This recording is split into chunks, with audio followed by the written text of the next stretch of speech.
Hello there, John Gouldthorp here, the life coach of your listener. Thank you for joining me for another episode.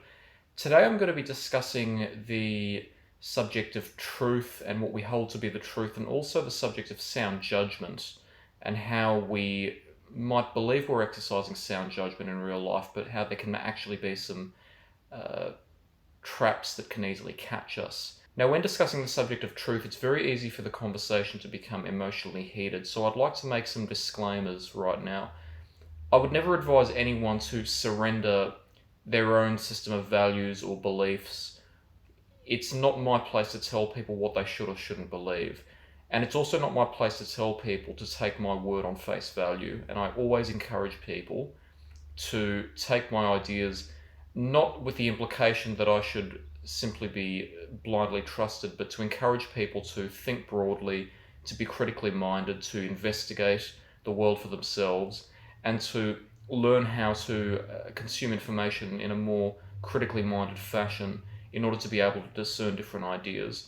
So this video is not about excusing misinformation. It's not about telling people what they should and shouldn't believe, but rather I'd like to make an analysis of the nature of truth and the nature of knowledge and the nature of how we judge the world, with the hope that you can take some of these ideas and use them to help yourself be more critically minded.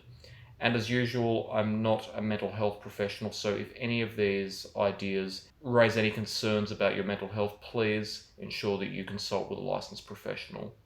Now, it needs no introduction that since the beginning of time, we have had some rather interesting and sometimes rather damaging views on what constitutes truth. And we often assume to know what is true. We often assume that what we believe is true. And sometimes people have committed some horrendous acts in the name of just following the truth.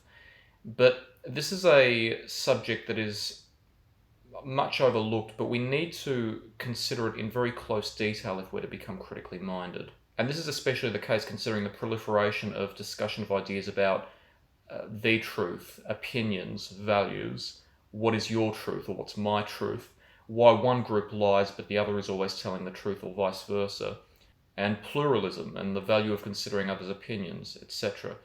Now, tolerance of different viewpoints is most certainly, to an extent, a necessity in a healthy society.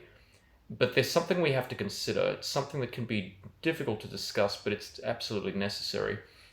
Truth is an idea that can't be disputed. It's an idea that isn't subjective in any way. The truth is completely objective. It's independent of our perception and our cognition, which means that regardless of what any one person in the world believes, the truth remains the same.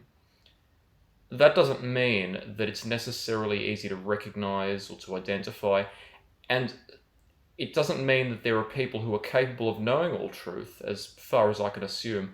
We all have our cognitive biases and our own emotional biases, which means that it can be extremely difficult and impossible, for most of us impossible, to be able to discern the truth on every conceivable matter. Also because this endeavor would involve a great deal of research and investigation, and each of us simply doesn't have the time. So we concern ourselves with the matters that are most important to us individually, and there's nothing wrong with that.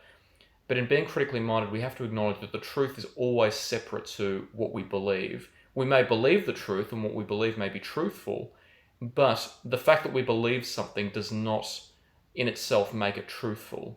The truth exists independently in and of itself. Whether or not we can recognize it is a completely separate matter. Now, there are a number of common errors that we may make in claiming what is true. One of them is being so emotionally attached to a particular belief or an event or series of events that helped us forge that belief that we simply assume that it's true or has the same power of truth. And we may become quite confronted, defensive, or even quite agitated if somebody questions it. And it can also make it difficult for us to discern the minute parts of a phenomenon and separating what is truth from what is simply our opinion.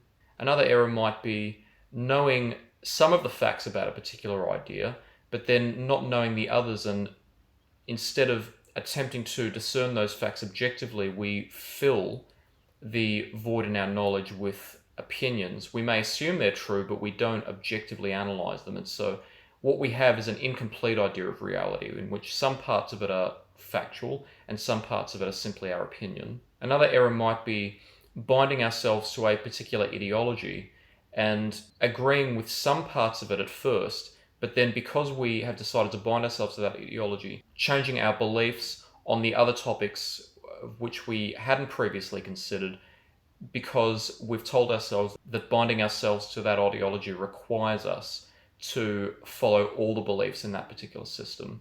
Another, which is quite common, is to assume that authority equals truth. For example, assuming that anything that comes from a source that claims to be scientific is inherently objectively truthful. Now again, this is not to say that believing anything at all is objectively wrong, or that binding ourselves to particular systems of belief always leads us to be wrong. Indeed, some beliefs can be objectively true, many are, but it's important for us to note why we believe something. Do we believe something because our ideology says that we should? Or do we believe something because we've independently investigated each idea in and of itself and devised a objectively logical argument that's based on evidence and claims that include as few assumptions as possible so that we have the barest possible facts, and that idea is held by us only with the aim of trying to be as truthful as possible? If that's your intention, then you are taking an appropriate route. If you are believing something simply because there is a benefit for you in believing that idea, or because it's simply part of an ideology, the likelihood is that you may be blinded by believing that. Now, there are multiple reasons why we may fall for these traps. One of them, of course, is that we simply don't have the time or the resources to independently investigate every possible idea on which we need to decide what our opinion or agreed ideas are. And so we do take mental shortcuts. And as I've said in previous episodes, taking mental shortcuts is a necessary part of our survival, but they do have their caveats, as is being discussed now. As I've also discussed, the human mind functions most efficiently and is more likely to come to decisions when there is some type of framework through which it analyzes the world and which it assumes to be true. We need some definite standard by which to compare the ideas which we're analyzing in order to be able to make decisions. Again, it's an evolutionary requirement of the mind, but it does have its caveats. Also, because of the complexity of life, it's impossible to define strict rules that we can follow in every situation and always reach an objectively truthful conclusion. So if life is so complex, is it possible to use any methodology that can help us maintain a level of truthfulness, help us objectively analyze different situations? There is indeed a methodology, and it's not a definite set of rules, but it's called abductive reasoning. And abductive reasoning is the process of attempting to draw the best possible conclusion from an incomplete set of facts, which often life involves when we're trying to judge different situations. To use abductive reasoning, you first have to establish what the basic facts are of the situation you're attempting to analyze. Facts that can't be disputed, facts that are self-evident. For any parts of that situation for which there are no objective facts available, you have to use some inference in order to propose what the most likely facts are in those parts of the phenomenon. But when choosing which inferences to make, you have to use the principle of parsimony. And the principle of parsimony states that when you can't discern something objectively, you should choose whatever inference that has the fewest possible assumptions. That is to say, the fewest possible claims made that don't have any evidence to support them. Now let's use a basic example to demonstrate this process in brief. I know this example is quite basic, but it'll allow us to illustrate the process. Let's ask ourselves, is it wrong to approach a person on the street whom we don't know and with whom we have absolutely no relation or connection whatsoever and murder them? We all know the answer to this question. Of course it's wrong. I hope you think that at least. But if we are faced with this question, how do we discern an objective answer to it? An answer that is completely independent of what any person could possibly believe. Okay, first we have to discern the basic facts of this situation. First, as already stated, we have no connection with this person, which means that we have no evidence that anything this person has ever done has had any effect on our life. and vice versa. That may or may not be true, but because we don't have any evidence to suggest that this person has affected us, the most parsimonious inference is that they never have. We also know that when we kill that person, there's a good chance that the means that we use to kill them is going to be painful to them. So they're going to suffer, and suffering in and of itself is inherently undesirable. That's a fact that we don't have to discern. We don't have to use any evidence to support that because we know it. I've never been stabbed before, but I can tell you that it's painful. I don't need... There's enough experience that exists in the world, and it's so inherently logical that we don't need to justify it further. We know that a means by which we use to randomly murder someone is likely to lead them to suffer. So we know that. We also know that in this situation, we are acting without that person's consent.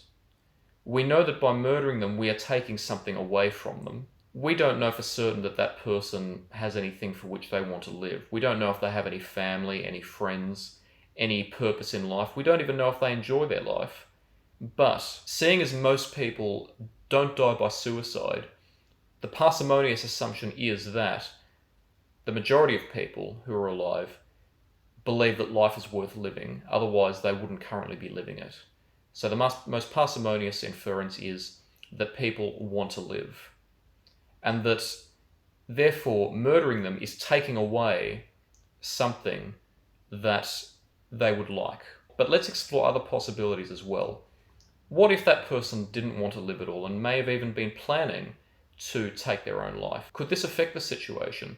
Well, as already established, we are still depriving that person of consent. If they choose to take their own life, they have given consent to themselves to do that. But if we take their life, they have not consented. Now we have a separate issue. Is consent inherently right or inherently wrong?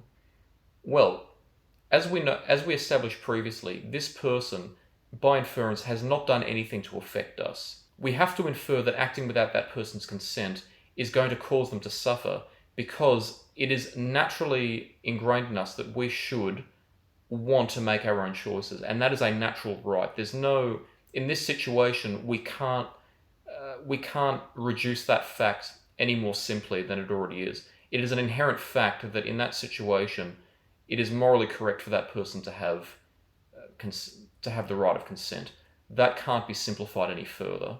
So we have these facts and parsimonious inferences that this person has not affected us, that this person is going to suffer via physical pain, psychological turmoil, and a loss of consent through our acts. Those are the basic facts. So what conclusion can we draw?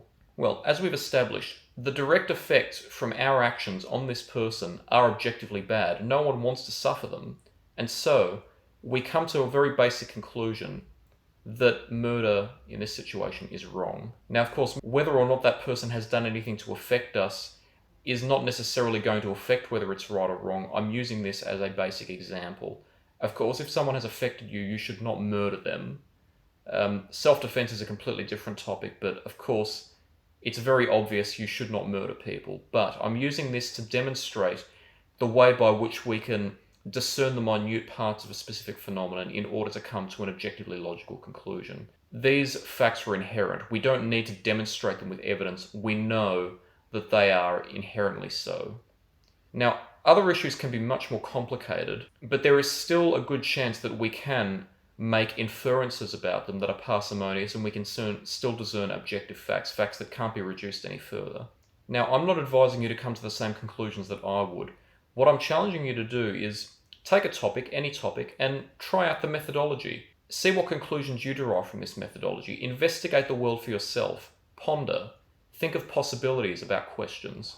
Explore the world as much as possible and discern information critically, because no information is wasted. Even if we don't have to accept something as fact, knowing it still allows us to learn about the world, and that is always going to be the case. And I'd also very much welcome input from my audience as well. If you have a particular issue and you'd like to see how we could possibly discern the facts about it through abductive reasoning, contact me. If the issue is appropriate to discuss, then we might be able to make it a topic of an episode in the future. Let's put these theories into practice and see what we learn about the world. So thank you for joining me for this episode. As per usual, I would love to hear from my audience about their thoughts. If you disagree with me, I'd love to hear that as well, because as much as my audience learns from me, I like to learn from them as well. So please, I'd like to hear from you, and until the next episode, take care.